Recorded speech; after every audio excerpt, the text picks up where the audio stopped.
Hey there, folks. We have not talked about a spicy game in a while. It's been a minute. So I'm going to talk about one that I actually haven't played in quite a long time. I haven't replayed it since I beat it, which I think was over a year ago. So I still have thoughts regardless. I'm getting these things out slower than I would like, largely because they get demonetized like almost everything I put out on this channel, but whatever. Let's talk about Flipwitch, the secret sex hex. And probably saying that title out aloud is already going to get this demonetized no matter what I do. But reminder, I am a enjoyer of spicy video games. Like, legitimately. I think that spicy art is no less a form of art, and I really appreciate whenever somebody, like a video game developer, decides to take it seriously and not just use the spicy aspects and visuals as an excuse to make something really bare bones. This is very much something that the work was put in on. And yet, this is going to be a case of like, this is like probably the best spicy game that I played that I never intend to spend any more time with. Because a lot of the ones that I really enjoy, I have gone back to, or in the case of something like Cloud Meadow, it keeps getting new updates. Yes, I haven't talked about that one yet, but I've gone back and played more Scarlet Maiden because I felt like it. I don't see myself ever coming back to this. It's just because of small things that add up. Why don't we start with just what this is mechanically? So this is more or less a Metroidvania, and you play a witch who has the ability to change sex with the simple press of a button on the controller.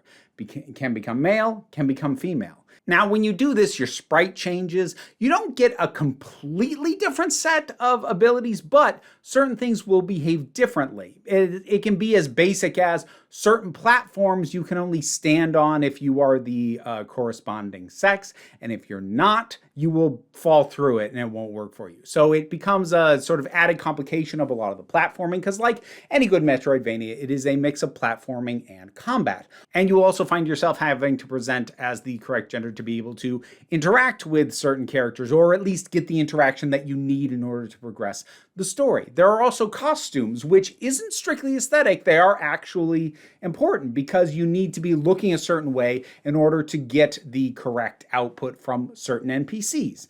The writing is not great. It's cheeky enough that the fact that it isn't especially well written doesn't bother me too much. It doesn't manage the level of absolute over-the-top cheekiness that, say, Scarlet Maiden did, but it balances that pretty well. The sprite work is gorgeous, and actually the boss battles in particular are stunning. You get, these big, very frequently very bouncy bosses, and they look really good. They animate really well, they move really well, and mechanically the boss fights are also pretty solid.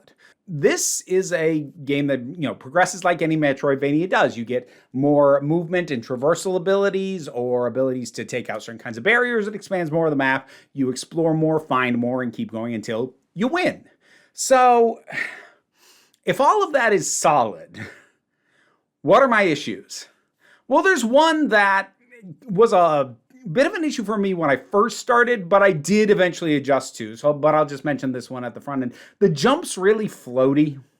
If you're not used to playing platformers, that's a term that might not mean a lot to you, but you don't go up or come down quite as fast as it feels like you should. It's a game feel issue, ultimately. I did get used to it, even though it didn't quite feel right initially, and first time I tried to play it, I bounced off after a couple of hours. But when I came back and dedicated myself to kind of getting over the hump with that, no, I played the whole thing, beat the whole thing.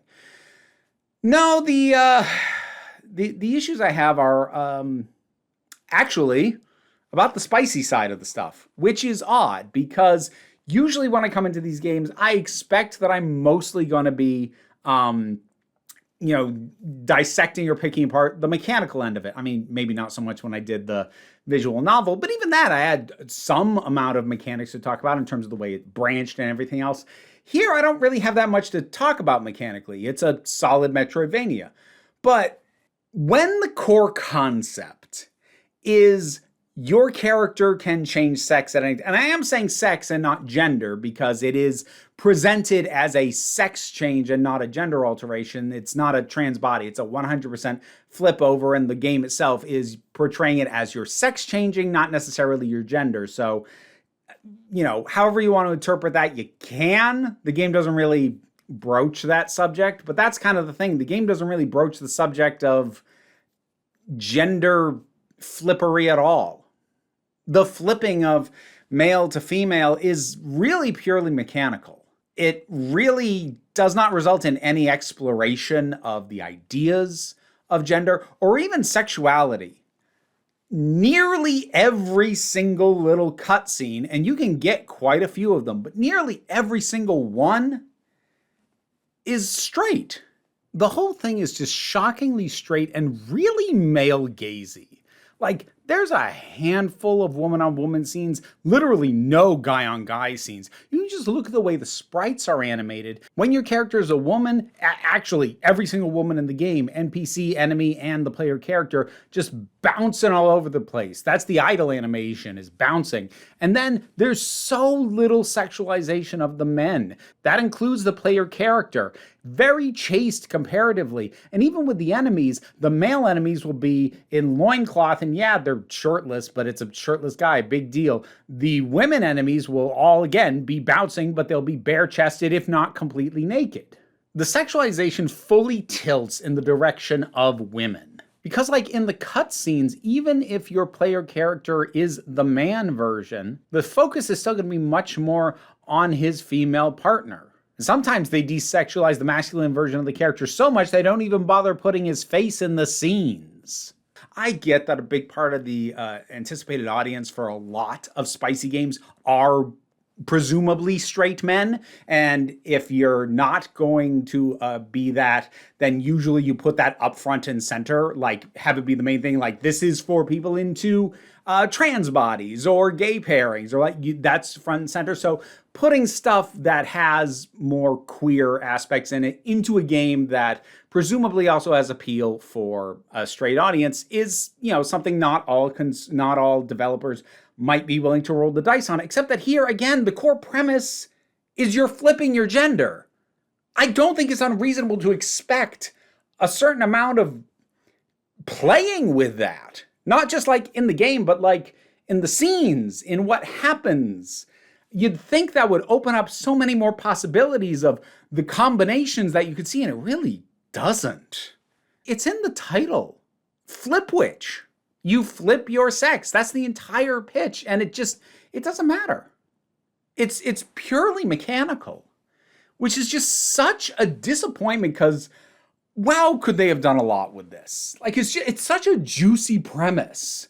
Like, this could have been, spicy Metroidvania Ranma 1/2. It's not. It's just not. Like, characters don't even seem to realize that you can do this. You interact with a character as a man, you'll get one response. As a woman, you'll get a different response. They don't even seem to realize it's the same person most of the time.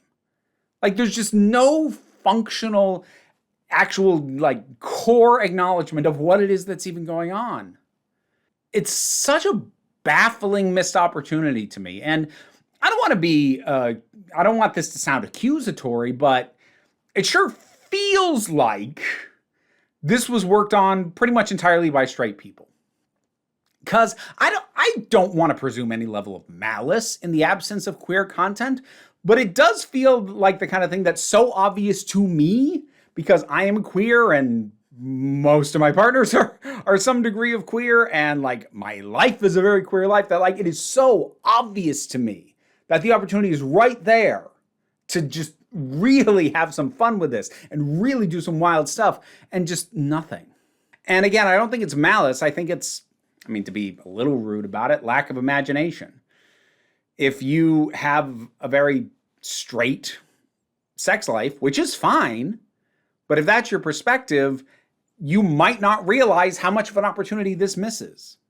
And also, a slightly more petty note, something was bugging me about the actual cutscenes. When when it would happen and you'd get to see it, something was bugging me, and it took me a little while to figure out what it was, but eventually I realized it. I told you that the focus is on the woman in the scene. No matter who your character is in the scene, the focus is always on the woman. So it has that dirtier kind of porny feel to it. Because, like, I don't think porn is innately dirty, but there is a feel of, like, really exploitative.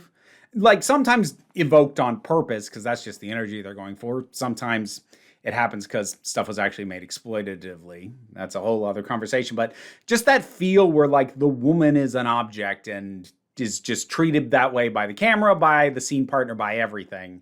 And which, again, is not innately bad, but does kind of, it gives me the ick a little bit most of the time, especially when it's as pervasive as this. But part of the reason I was getting that feeling, even though the scenes themselves and, like, what happens in them weren't super exploitative by their nature, but you know what it is? The face doesn't change. They have this locked in, this expression, and, like, it moves, the body moves, and, like, you know, the head moves, but the expression never changes. There's even, like, sounds and, like, decent vocalizations, but the face is just frozen. It's like a sex doll. And just for comparison, here's a couple of looks at the sort of faces made in a game like Cloud Meadow. Way more expressive. The expression actually changes, even if slightly, during the scene. And I'm sure the decision to animate the characters in Flipwitch like this was just a cost-cutting measure, because then it's just one less thing you need unique animation frames for. But boy, is it an off-putting effect. It took me a while to pinpoint what the problem was, but once I noticed it, I couldn't unsee it. So, for those reasons, while I do actually think this is a decent game, and I'm even going to say it's worth playing. So if you like spicy games, I'm not going to say don't play it, but I am going to say for what I was expecting, given the title and the premise, I really expected more. But a Flipwitch, any thoughts on this? I'd love to hear them. Any game recommendations? I can't promise I'll get to them. I have a lot of games I've already played that I haven't talked about yet. But whatever your thoughts are, share them and take care of yourselves. And remember that you are beautiful, you are valid, and you are loved.